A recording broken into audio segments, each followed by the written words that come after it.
There's something strange happening in Southern Africa. Every day, millions of people in South Africa, especially in Gauteng, are using water that does not actually come from South Africa. It comes from another country. High up in the mountains of Lesotho, water is being captured, stored behind massive dams, and then sent across borders, through tunnels, through mountains, over long distances, quietly. Most people turn on a tap and never think about it, but that water has traveled in some cases over 80 kilometers through tunnels drilled deep into the Maluti Mountains, all just to reach South Africa's economic heartland. And here's the part that makes this even more interesting. It's not just a pipeline. It's one of the largest water transfer systems in the world, designed to move water from where it is naturally abundant in Lesotho to where it is desperately needed in places like Gauteng. So the real question is, why does South Africa need water from Lesotho in the first place? How do you even move that much water across mountains without pumping it? To understand why this project is a masterpiece of engineering, we first have to look at a massive mistake made by nature. Imagine South Africa as a giant puzzle. On one side, you have the Gauteng province, the economic engine of the entire continent. It's where the gold was found, where the skyscrapers are, and where millions of people live and work. But there's a problem, a huge one. Gauteng doesn't have a major river. Most of the world's greatest cities, London, New York, Cairo, were built right next to massive rivers. But Johannesburg, it was built on a ridge because of gold. We put the people and the industry where the money was, not where the water was. Now, look about 400 kilometers to the south. You'll find the kingdom in the sky, Lesotho. Lesotho is unique. It is the only country in the world that lies entirely above 1,000 meters in elevation. It's covered in mountains, and those mountains act like giant rain catchers. While the rest of Southern Africa is often bone dry and praying for rain, Lesotho is practically drowning in what they call white gold. So we have a classic supply and demand crisis. Johannesburg or Gauteng has the people, the factories, and the money, but it's thirsty. Lesotho, it has the water and the high altitude mountains, but it needs infrastructure and revenue. It's like having a world-class chef in one room and a starving crowd in the next, but there's a 3,000 meter high wall of rock standing between them. The solution sounds simple. Just move the water. But in reality, you're trying to move billions of liters of water across international borders and through solid rock. And here's the kicker that most people don't realize. We are moving that water using almost zero electricity. So we have the water in the mountains of Lesotho, and we have the thirsty cities in Gauteng. Now comes the part that sounds like a magic trick, but it's actually pure, brilliant engineering. How do you move billions of liters of water over 400 kilometers through the heart of a mountain range without spending a fortune on electricity to pump it? The answer is gravity. Think about your house. If you put a water tank on your roof, the water flows down to your kitchen tap naturally because of the height difference. The Lesotho Highlands Water Project is basically that, but on a planetary scale. Engineers realized that Lesotho is so high up, literally the kingdom in the sky, that if they built the dams at a specific altitude, they wouldn't need a single pump to get the water to South Africa. The water effectively falls towards Gauteng, but there's a catch. You can't just let the water flow over the top of the mountains. It would evaporate or get lost. You have to go through them. We're talking about the Katse Dam, a curved concrete wall that is 185 meters high. That's like stacking 45 four-story houses on top of each other. It's the highest dam in Africa. Behind the wall is a reservoir so massive it holds nearly 2 billion cubic meters of water. From there, the water enters a delivery tunnel. This isn't just a pipe. It's a 45-kilometer long hole bored straight through solid volcanic rock. And here's the genius part. As that water falls through the tunnels towards South Africa, it passes through the Muela hydropower station, the 2-for-1 special, because the water is moving with so much pressure from the height, it spins turbines to create electricity for Lesotho before it even crosses the border. So Lesotho gets free electricity and South Africa gets a steady, reliable stream of water, all powered by the simple fact that water likes to run downhill. But building this wasn't just about digging holes. It was a war against some of the hardest rock on Earth. So we have this massive system already working, right? But here's the problem. South Africa is growing. More people, more houses, more factories. The water we are getting now is just enough, but we're starting to run low. Imagine you have a giant water tank in your backyard that supplies your whole street. It works great, but then 10 more families move in. Suddenly, that tank isn't big enough anymore. That is exactly why right now, engineers are back in the mountains building phase 2 of this project. The centerpiece is a brand new wall called the Pulihadi Dam. To give you an idea of how big this tank is, if you stood at the bottom of the dam wall and looked up, it would be like looking at a 50-story skyscraper made entirely of rock and concrete. But here's the real layman challenge. This new dam is in a completely different valley. It's like having a second water tank, but no pipe to connect it to the first one. So what are the engineers doing? They are using what we call a tunnel boring machine, a massive mechanical mole the size of a train to chew through 38 kilometers of solid mountain. They are literally building a secret underground river so that the new water can join the old water on its journey to your tap. When this is finished in a few years, it will almost double the amount of water Lesotho sends to South Africa. It's the ultimate insurance policy.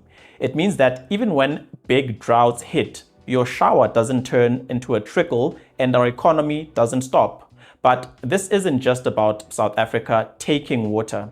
It's a deal that changes lives on both sides of the border. At this point, you might be asking, wait, why is Lesotho giving away all this water?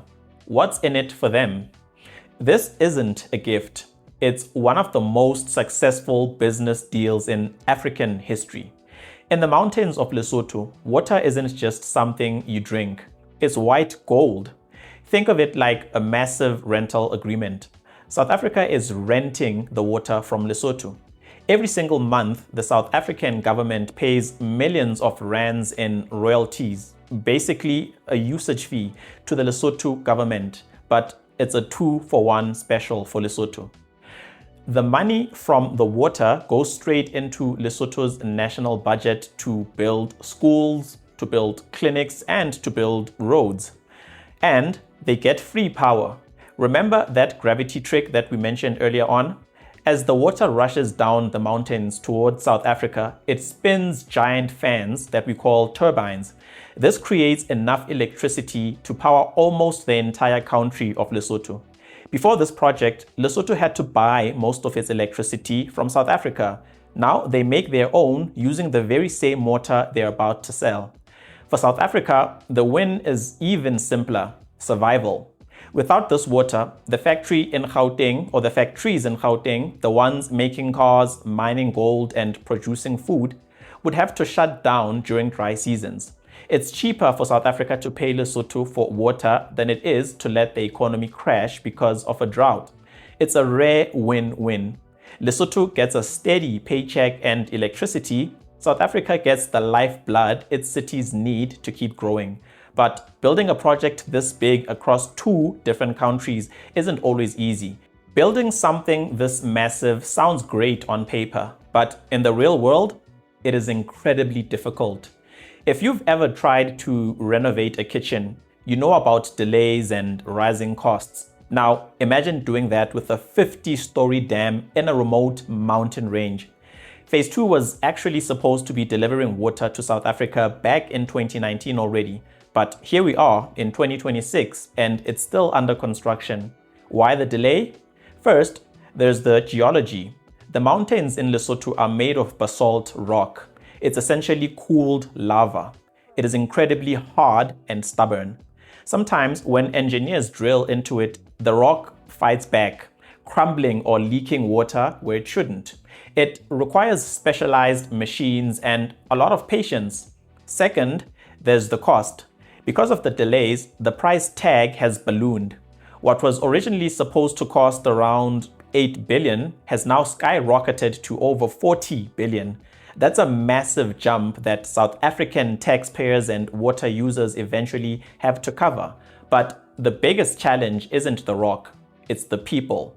When you build a giant dam, you create a giant lake. That lake floods valleys where people have lived for generations. In phase 2 alone, thousands of hectares of grazing land and fields are being submerged. Imagine being told your family farm, the land that feeds you, will be underwater in 3 years. While the project promises compensation like new houses, seeds, and money, it's a huge emotional and physical struggle for the local Basotho communities.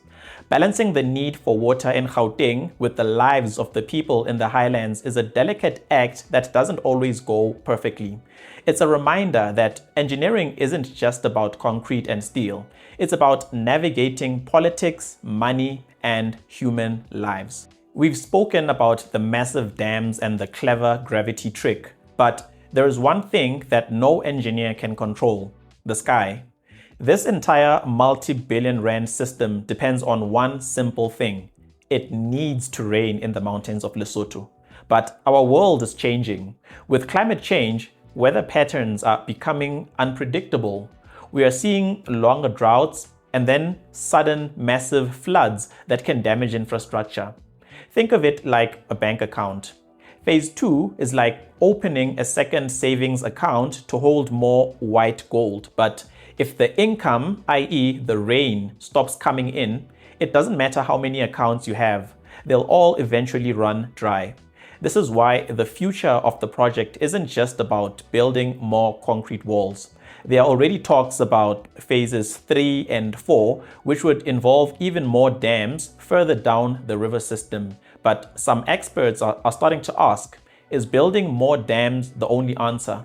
In 2026, the conversation is shifting. We are realizing that while the Lesotho Highlands Project is our life support, we also need to fix our own leaks. In some South African cities, nearly 40% of our water is lost to leaking pipes before it even reaches your tap. Protect the sponge. The mountains in Lesotho act like a giant sponge. If we don't protect the grass and the soil up there, the rain will just wash away instead of soaking in and filling our dams. The Lesotho Highlands Water Project is a miracle of engineering, and it has brought us time. It's the reason Gauteng can keep growing today. But as we look toward the future, the challenge for the next generation of engineers isn't just moving water, it's making sure we have enough of it to move in the first place. So where does that leave us? By the time phase 2 is fully finished, which looks like it'll be around 2028 or 2029, we'll be getting billions more liters of water from Lesotho every year. It's a massive relief, but here's the cold, hard truth. We cannot build our way out of a water crisis with just more dams. As of right now, in 2026, many of our cities are still struggling with water shortages. And the reason isn't always that the dams are empty. It's that our own pipes are leaking. In some areas, 40% of the water we get from Lesotho never even makes it to a tap because it leaks into the ground through broken infrastructure. Think of it like this. The Lesotho Highlands Water Project is a giant, expensive bucket filling our tank. But if that tank has holes in the bottom, it doesn't matter how big the bucket is. The tank will never stay full. This project has bought us time, but it hasn't solved the problem forever. The future of our water security is a team effort. The engineers need to keep pushing these massive projects to completion despite the delays. The government needs to fix the leaking pipes in our own backyards. The citizens, that is you and I, we need to treat water like the white gold it actually is. Whether it's fixing a dripping tap at home, installing a rainwater tank, or just being mindful of how much we use, every drop we save is a drop we don't have to borrow from our neighbors. The Lesotho Highlands Water Project is a monument to what humans can achieve when two nations work together. Hi everyone, the South African engineer here. If this explanation was useful, please like the video, subscribe, and turn on your notifications. Every subscription is a brick used to build the Engineering Explained house. Let's build this house together. Thank you for watching.